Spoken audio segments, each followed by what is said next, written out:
বললাম তো দাদা, ভুল হয়েছিল, পেমেন্ট তো করে দিলাম, সরি। আরো শশা হয়ে বল। শশা? হ্যাঁ, কথা তো বলছিস যেন কড়াইতে মাছ কলাই ফুটছে। মাফি যখন চাইবি চাওয়ার মতো চা, শশার মতো ঠান্ডা হয়ে বল। ঠান্ডা? বল ঠান্ডা বল।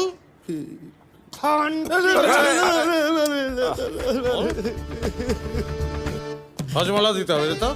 এই যে গুরু, এই মাল্লু নিয়েছি তো কি হয়েছে? মাল্লু পকেটে পড়ার পরে কতজনকে টপকেছি তার হিসেব রাখি না। শোন, তোদের সব পথ ফলানো হাব্বা বাবার মোটেও পোষায় না। একটা কথা মনে রাখবি, শালা গাড়িটা তুই চালাচ্ছিস না, হ্যাঁ আমি চালাচ্ছি। হ্যাঁ, এই যেমন এখন চালা। কিরাম করে চালাই জানিস তো? এই দেখ কিরাম করে চালাই।